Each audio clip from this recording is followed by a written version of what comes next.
Lake Huron is the furthest east of the Great Lakes, stretching out like an inland sea. At its center is the island of Great Spirit, home to Native Americans before the British and French challenged their stewardship of the land. A mighty swing bridge connects the island to the Canadian mainland, while a lock connects Canada and the USA. The largest sand dunes in North America rise up along the shore of Lake Michigan, and 160 miles further south stands the only original Dutch windmill in the US. At the southernmost tip of the Great Lake, the skyscrapers of Chicago form a backdrop of mountain ranges and canyons made of granite and concrete.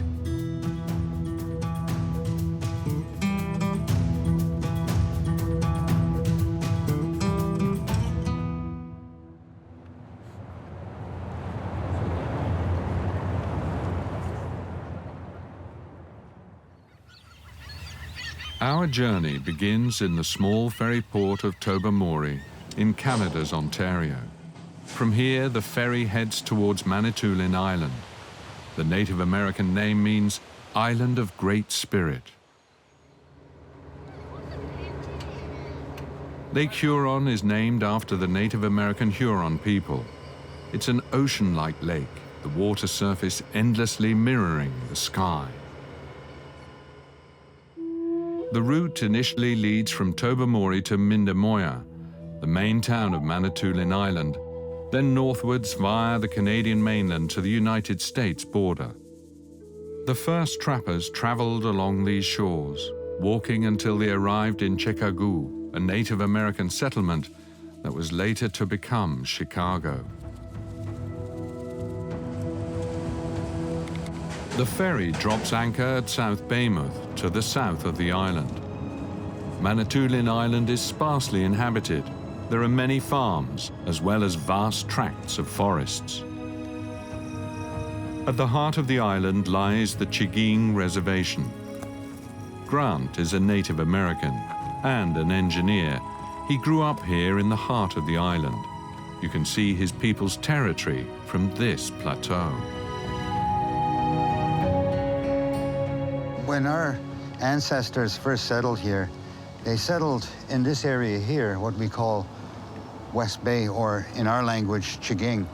And when they settled here at that time, they settled because there was an abundance of animals to hunt and to live off of, and fishing as well. And so traditions of fishing and hunting remained with our people here.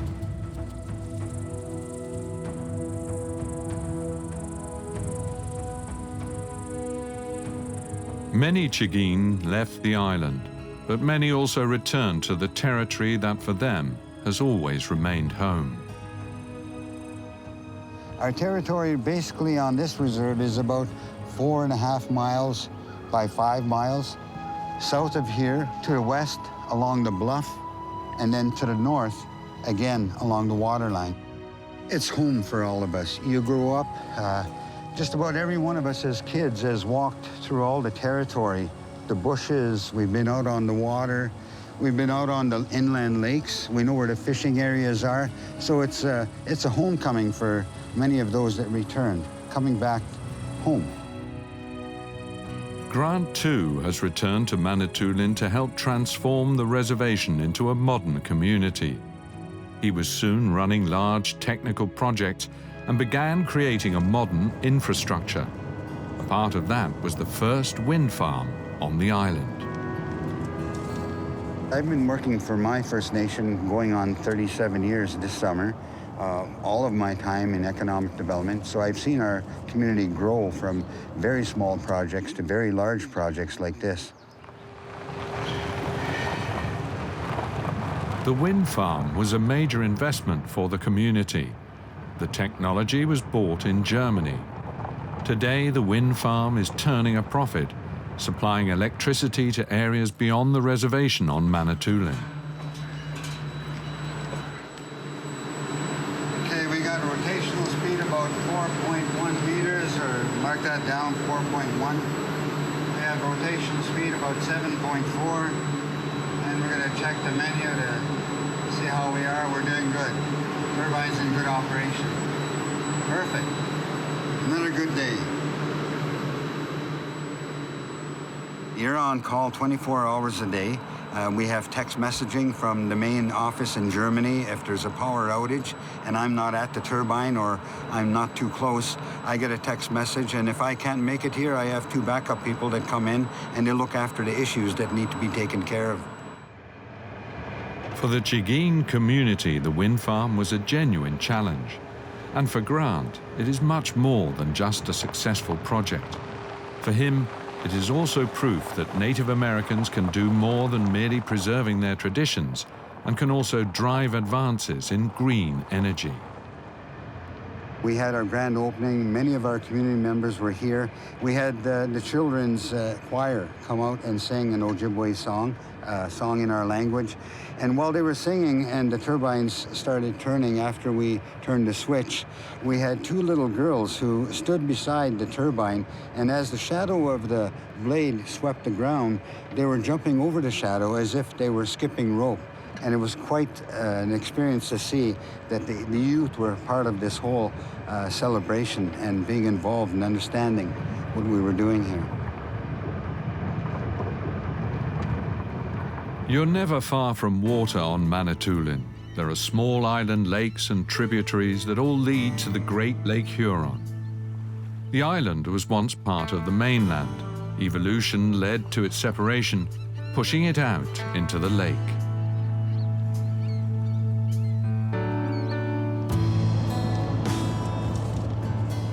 We meet Neil, who is on his way down to the shore of Lake Huron. Neil is a member of the Checagou First Nation and, like Grant, lives on the reservation. Neil has Native American and Irish blood in his veins.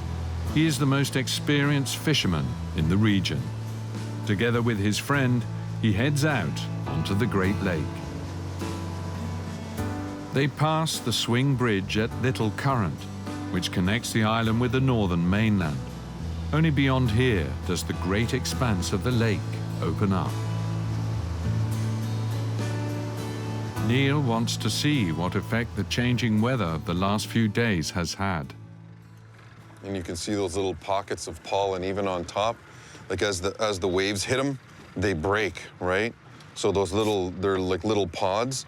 And then when they break open like that, all of those micro pods actually start sinking all the way down, right, to about 10 feet. So it really changes the clarity of the water. So we're gonna drop down deeper than that, way deeper. He's way back there still. Neil studied biology and has become the most important eco-consultant for the lake. Only Native Americans are allowed to fish here all year round. That's why nobody knows the condition and the equilibrium of the lake better than them. A little lake trout. Just a little wee guy. We're gonna see if we can revive him. So we're gonna put him back in the live well. And sometimes when you pull them up so fast, right, you can't revive them because they bloat. But we'll see if that revives him. If not, he's gonna be Nano's supper. Neil's father is Irish, but like Grant, he also bears the surname Taibeski. All the Checagou were given this name when the government registered them for the reservation. Well, I was born on the island. So I was born on Manitoulin, so that makes us a haw eater. There's a unique berry to Manitoulin called a hawberry. And so if you actually are born on the island, you get the fame of the title being a haw eater. So I was born on the island, but I did my undergraduate, my university degrees off the island. So I did a Bachelor of Science in McMaster in Hamilton, Ontario. And then, so I majored in biology there. And then I did a teaching degree, a Bachelor of Education in Brock. And I've traveled Europe and did the whole, us Canadians like to backpack Europe in our youth. So I definitely did that in my younger years. We got a fish on here. He wants to pull a little bit even. Take a little bit of line there. Still 123 feet. Okay, good, perfect. What's that? I'm gonna come out around that shallow water anyway. Okay, so that's a lake trout. That's a decent sized lake trout. He'll probably go 5 pounds, you think, Nano? Definitely. Yeah, he'll go 5 pounds. Probably a 4-year-old fish. a real good specimen. So, like I said, catching a number of different species or sizes of fish gives you a real good indication as to the health of the fishery. And because we got that wide variety of weight class, then we know that this fishery is healthy. Meanwhile, Neil works as a consultant for the Ontario Fisheries Administration, as well as being the principal of the primary school on the reservation. He organizes excursions with school children or with visitors to the area to help communicate an understanding of the lake. This is actually one of the oldest existing mountain ranges on Earth. The La Cloche, the foothills of La Cloche, are 4 billion years old. So back then, you know, we would be looking at mountain ranges as high as the Himalayas. So this would be a big cavern, you know, with thousands of feet of rock on either side. And over the last 4 billion years, you know, Mother Earth has done her thing, and it is eroded down to what you see today. Still a beautiful, beautiful piece of Ontario and in Canada.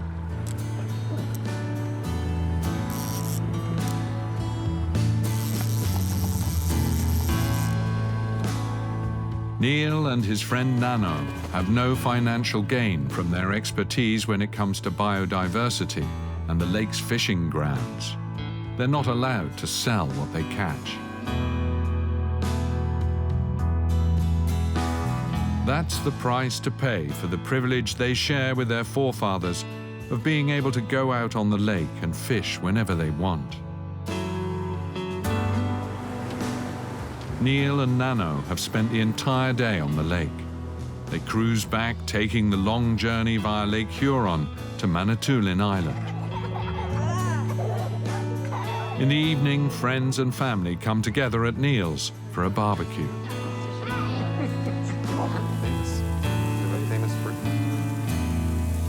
Okay, let's give all these guys a quarter turn.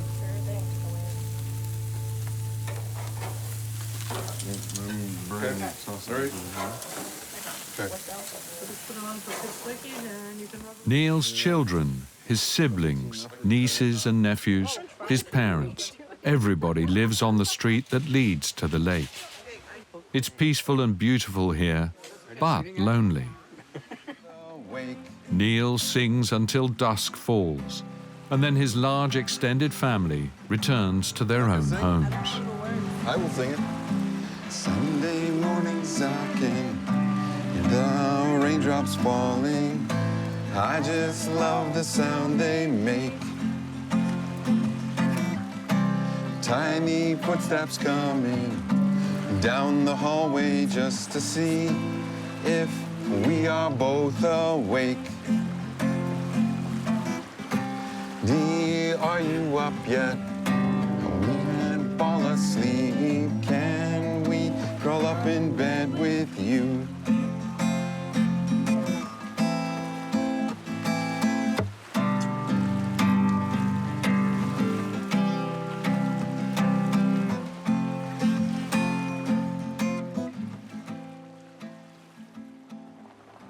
The next morning, we head from the territory of the Checagou to the small town of Little Current. Coal used to be transported through here, and the town flourished on the trade. The connection to the Canadian mainland was created for that sole purpose over 100 years ago. A swing bridge that had to be maneuverable and sturdy at the same time. Gordon is master of the old swing bridge.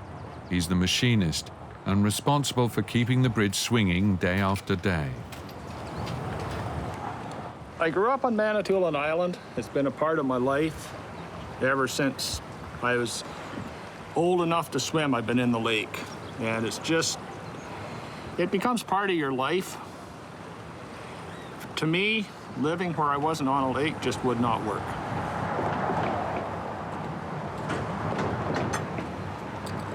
Every morning when Gordon starts his shift, he begins with an inspection. He checks everything that needs to work, making sure the bridge turns without a hitch.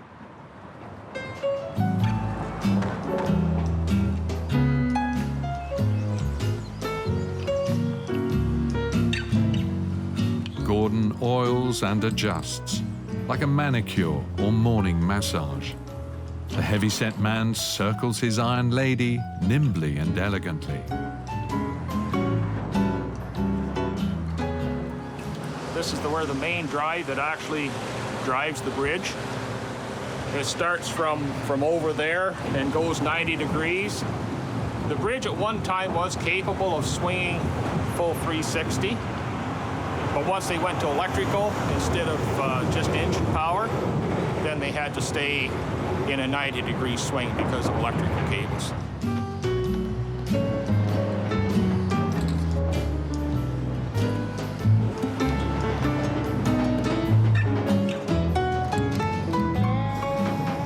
With the gentle touches weekly basis, it's going to provide you trouble. It's going to give you trouble. That's why greasing all our components, spraying all our slide components and all our gearing wheels is very, very important. Without the tender love and care, it wouldn't survive. As soon as the ships and boats start queuing up to pass through, Gordon climbs into his cabin. On the hour, he stops the motor traffic and swings his bridge. Yes, we're about to swing right now. We've just cleared our traffic. We've got our all red signals. We're going to turn them all red. We're going to lower our traffic gates so that people know that the bridge is starting to swing. Once those gates are lowered, we will commence the swing operation.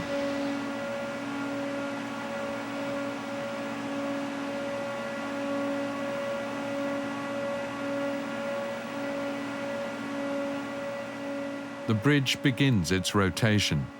It has a span of 112 meters, and it turns smoothly without a jolt. Gordon would say, like an old lady showing her dancing leg. Everything flows, the movement is well rehearsed.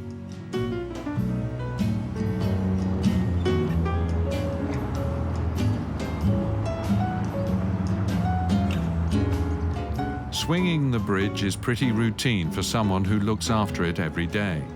Nevertheless, Gordon is clearly proud of how beautifully balanced the movements are.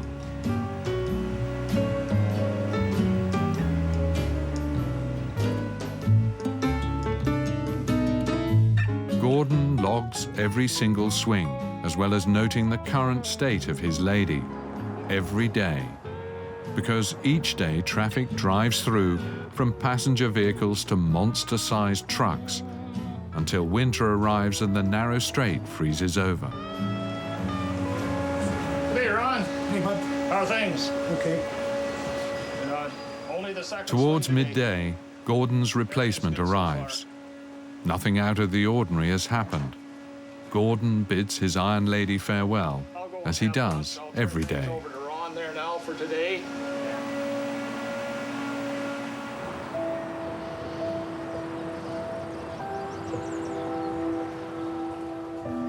Gordon walks back to Little Current, and we travel in the opposite direction over his swing bridge and beyond to the Canadian mainland.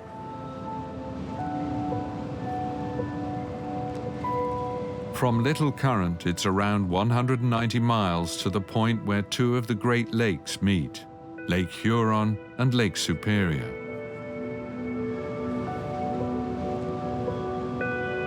The landscape becomes more rocky. Then it widens out, with woodland on both sides of the interstate. Soon fields dominate, interspersed with small villages under an endlessly wide sky.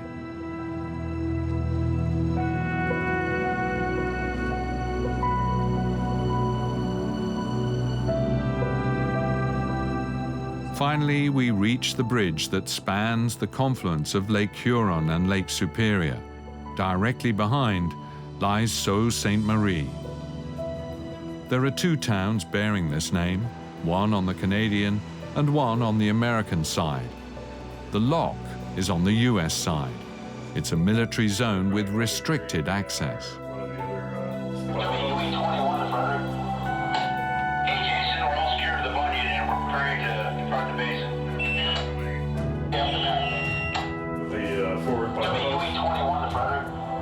Kevin Sprague is the military officer in command here. He supervises the work and leads the teams. The locks of Sault Ste. Marie mark the narrow funnel for an important part of the shipping on the Great Lakes, and there is heavy traffic here, where Lake Huron leads westwards to Lake Superior. We'll open up the filling valves and the lock will slowly fill up. It'll take about 15 minutes to fill, and we'll open the upper gates, the upper boom, and away they go. Around 10,000 ships a year pass through this bottleneck. That's often more than 40 a day, because in the hardest winter months, the traffic comes to a halt. It's real critical to, obviously, what we do for maintaining a passage for ships. So it is the center of everything we do here. It's the most important project we have in the Great Lakes, actually.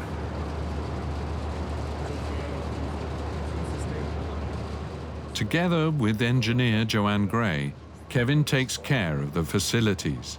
They go into the subterranean passages beneath the lock, which are secured by steel doors. Beyond are the hydraulic pumps that ensure things run smoothly. The fact that they lie directly beneath the locks has a military reason. It means that the technical heart of the system is not vulnerable to a direct attack. Yep. So, Everything else good? Or? Yep, we're starting them up once a month. Make sure over the summer, while we're not using the compressors, that everything is staying lubricated and everything's in good shape. The job here feels like mission. What we're doing here is important. The construction that I did, for example, on the compressor building changed how we lock the ships in the spring. It would take up to 4 hours in the spring to lock a ship through, and now it takes 45 minutes or an hour. So what we do here is really important. Yeah, I've lived my whole life around the Great Lakes, and I've worked here about 24 years. I really enjoy it. It's the best job I can think of ever having. It's rare that Kevin leaves this place and Lake Michigan, but now and again he has ventured into the world. On such occasions, he visits other large locks to compare, only to return here where everything comes together, the great nations and the Great Lakes. From this point, you look north, you're looking at Canada. You look east, you're looking at Canada, and you look west, you're looking at Canada, but you're in the United States. And it's a crossing point. From here, you can see 3 different modes of transportation. Obviously the maritime, the ships you can see rail, and you can see highway. The shopping street of Sault Ste. Marie runs parallel to the locks. They dominate the entire town. Even the restaurant across the road is shaped like the bow of a ship. Everyone in Sault Ste. Marie lives with the locks. Even conversations often revolve around them. That email from the commander that goes, who did that? When you were acting. Actually, when I started 25 years ago, there were not a lot of women, but right now on my team, I have 5 women working on my team and 6 men. So we're evening it up. But yes, traditionally this is men's work, but only because women had chosen not to do it. We can do it just as well. I'm a magician when it comes to cooking. I can turn food into sugar without eating it. We leave Sault Ste. Marie, but remain in the U.S., in Michigan State, and follow the Interstate 75.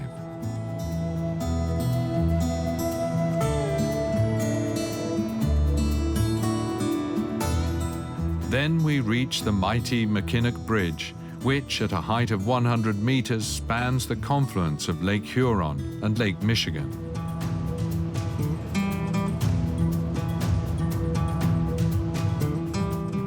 From here, we continue along the shore of Lake Michigan. It's over 500 miles before we reach our destination, the megacity of Checagou. The frequency of small communities along the shoreline increases. This is a holiday destination. Canadians and Americans come to spend their summers here, just as others go to the seaside. The big attraction of this eastern shoreline is the sand dunes, which reach a height of 300 meters. They are remnants of the Ice Age. The largest of them were given a Native American name, the Sleeping Bear Dunes. People come here above all in the evenings, when the sun is setting over the endless expanse of water. There's only the whistle of the wind to be heard. You are alone with yourself and the lake.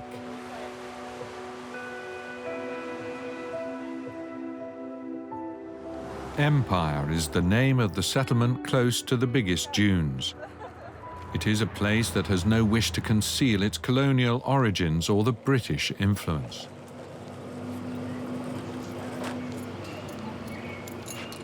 Ella was born here. She studied at a university on the other side of Lake Michigan, sustainability and ecology. In the summer months, she comes back and together with her sisters runs the family store. They sell all the items anyone taking a lakeside holiday could possibly need. Where'd Elle go? She went to put shorts on. Ah. Yeah. It's getting warm. Yeah, we just made an order on them too. Got some cool colors. Got like an olive green. My parents have always integrated us in the business and ensured that we've had a role and yeah, just started us really young. So I think it's come really naturally for both of us growing up in this business, in this industry. It's difficult to have like a family-run business just because we're all working all the time. So we don't get a ton of time together outside of the business, but we all love what we do, and I think as a team we're good at it, but it's not necessarily just one of us that has the load on the shoulders. This is my favorite. And it has the sleeping bear dune. Yeah. Get that. I've been working here since I was probably as small as I can remember. I couldn't see over the counter.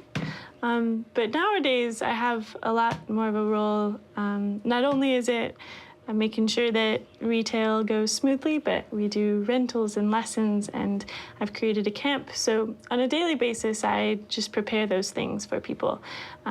We have a lot of tourists that come through the village and request stand-up paddle boards and bikes and surfboards and surf lessons. So I get to outfit them. It's midday in Empire. The wind has dropped. It's on this lake in all kinds of weathers that Ella learnt to surf. She's been taking part in competitions for as long as she can remember. In the summer months, she teaches surfing to those who spend their holidays here.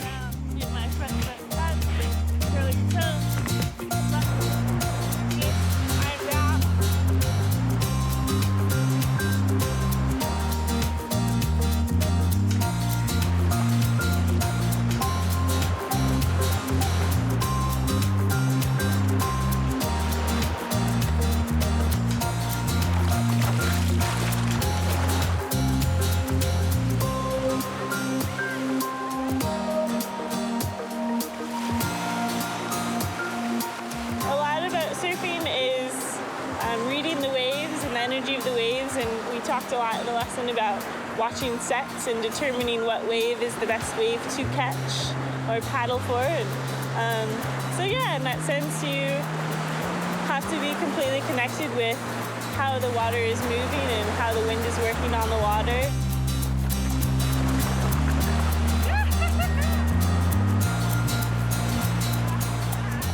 Ella would never want to swap Empire and its dunes for life in a big city. This is where her roots are. She doesn't want to go off into the big wide world, not even to Chicago. After completing her studies, she wants to return here, and with her talent and her knowledge, set up her own business.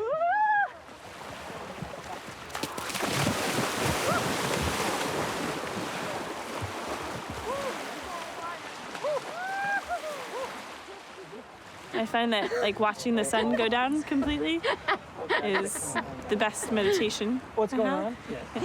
Yeah, it's just like a segment of the day to like dedicate to meditation, which is really awesome. But Just kind of regular thing. you kind of let your mind go and Yeah, it's beautiful. Oh, I have to do you, really? No, I'm just kidding.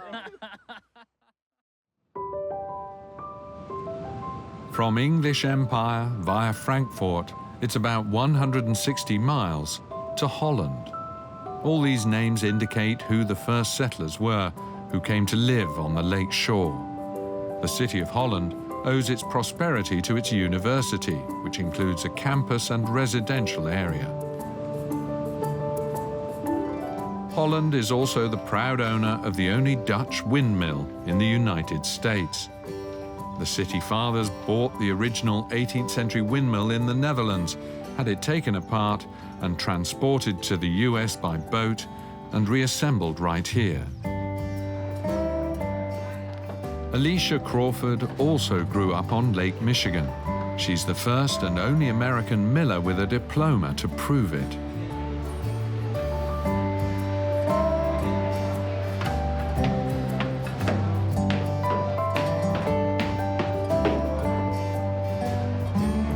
So by still operating an old machine like this, it teaches us new lessons from the past.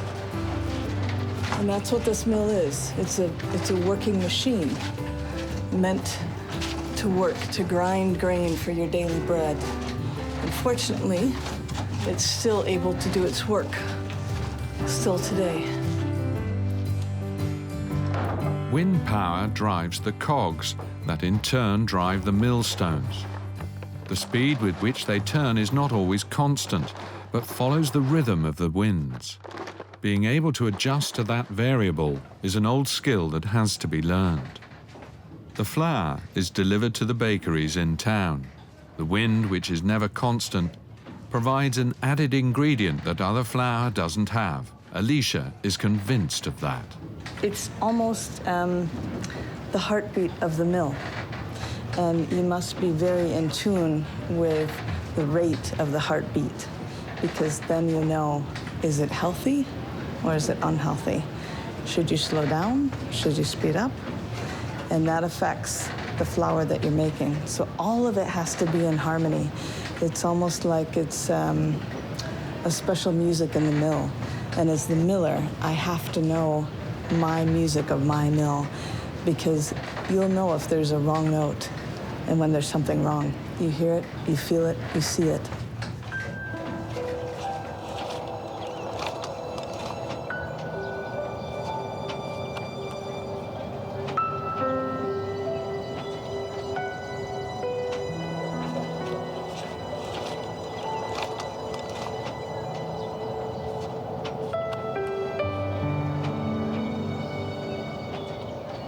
I'm counting for the speed.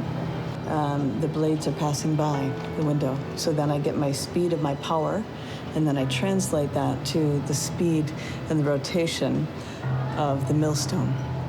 And then I know how fast I'm milling, and that's very important. When the city advertised the vacancy for a miller, Alicia applied. Then she went to Holland to train there in a windmill. That was a precondition for the job. Good.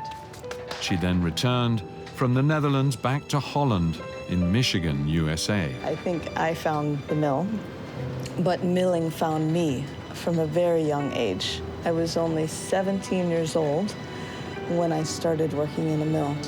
So I'm very lucky in that I found my passion at a very young age.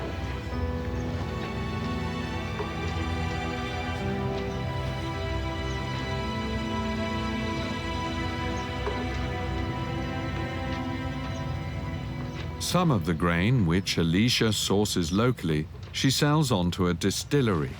The grain, like good wine or good meat, also has a history. It comes from traditional agricultural practices. It's a distinct product, a far cry from industrial production.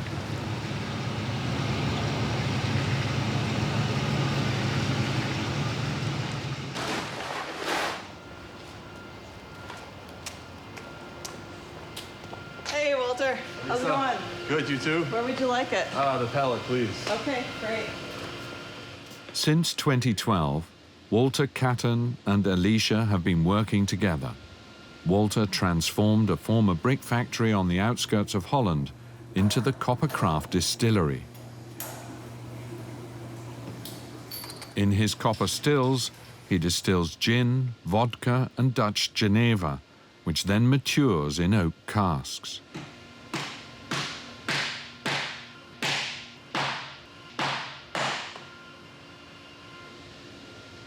Each one is unique and has its own identity and characteristics. And not only does each barrel tell a story of the spirit that's inside, but each barrel tells a story of the activities and the individuals who worked on them as well. Just like expensive wines, it's the nuances that make the difference, says Walter. Even in the case of strong liquor, there is still talk of terroir, the individual characteristics of a region and the ingredients. I think one of our most unique offerings is what we call Applejack, which is a product that is distilled from 32 varieties of Michigan-grown apples and then aged in used bourbon barrels so that it creates quite a unique amalgamation of flavors and characteristics to it.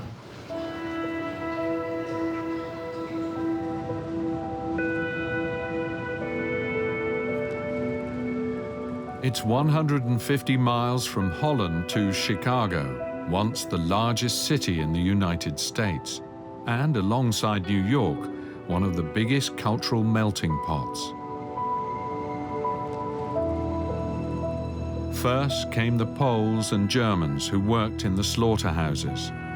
They were followed by the Italians and Greeks, and many more immigrants settled in the expanding district of the new city. Many Afro-Americans who turned their back on the racist South of the USA also settled here.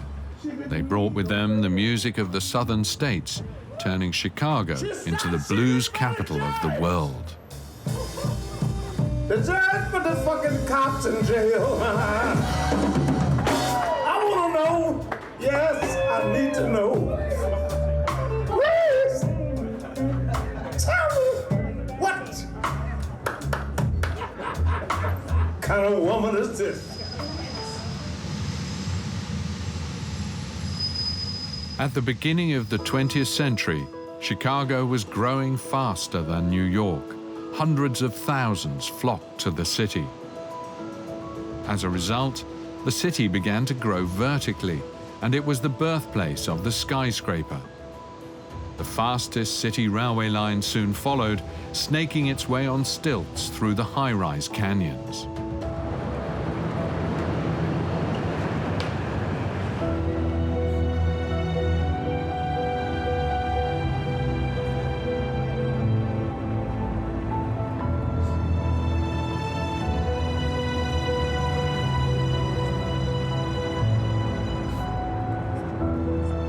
Under the elevated metro, the Chicago River meanders.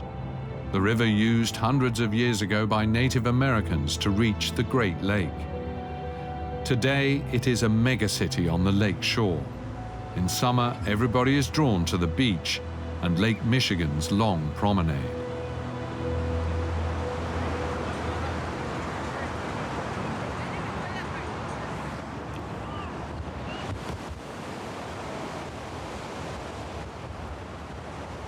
Within sight of the city and not far from the lake, the Chicago Steam Team are busy training. The players come from the deprived areas of the city. Andre has been playing basketball since he was a young kid. Now he has an office job, and that's why he's the last one to arrive for practice. Stretching is probably the hardest part before you start actually playing, is making sure you get your body prepared to play. So the preparation is, if not all of it, at least half the battle. So this is the most important part before practice starts. Some of the Steam players have made it as professionals and moved to Europe. They have long since escaped their backgrounds, and today they swear by discipline, determination, and team spirit. Be quick! Don't let an old man beat you out. Don't move those hands. Feel that stretch. Walk it out. Tuck that head, tuck that head. My team and some of the guys on it everybody's not from the best neighborhood, but I think basketball kind of brings us together, and it makes us form a kind of a community. And we all look out for each other. We all protect each other. Stay there. Step, don't hold. Reach, step, keep both feet on the ground. See, my shoulders are turning. One side is gonna be harder than the other side. The rotation is different. Come on, I got you, go on. Right, step out. You tight down here. Fatigue situation, so that way, when they're playing, they understand their body, so then they don't get hurt. And that's the most important thing. You don't want your player to get hurt. Let's run through some sets real quick. So, JI, you can take the ball up top. There's so many bad things to get into out here in Chicago, and just on the streets, there's a lot of bad people. There's a lot of bad influences. And I think the more you stay away from that, I mean, the less likely you are to, be unsuccessful. I've been playing since I was 6. I probably knew this place since I was 10 years old, so just a lot of repetition. So 20 years of doing the same thing, you should be good at it, so.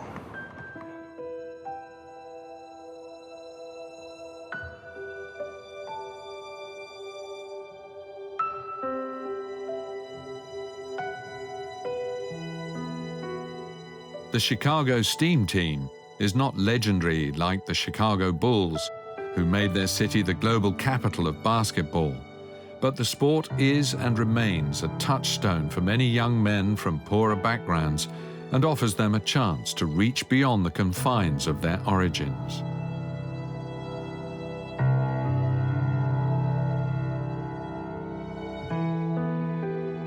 Right now, we're working as much trying to get our careers in order, and then basketball is just something that we like to do. Stay healthy. On the side, to stay in shape, stay healthy. So He does a lot more working out as far as conditioning than I do. So he tries to keep me in shape sometimes with that. So he's a lot better at that stuff. I'm a lot better at just working. But it's it's a struggle. I have to play through him now because I can't play because of my surgery. So I like watching him play now. Yeah, so.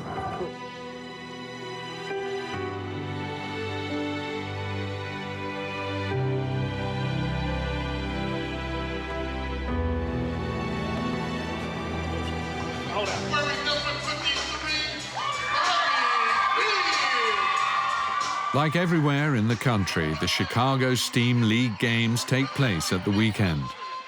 Over the past few years, Andre has been the best player in his team. He coaches the others, but he has decided step by step to take leave of his friends.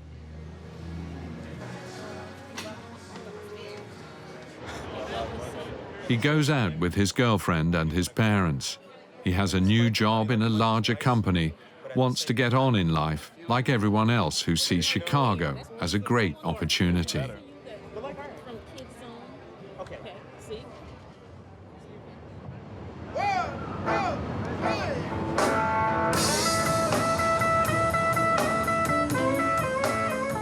Chicago, the Windy City.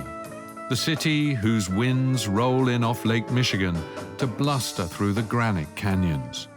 The first modern metropolis in the world, the largest city by a lake. When dusk falls, many return from the beach to the comfort of their high-rise homes. And from the basements and bars of the city, the feverish rhythm of the blues resonates.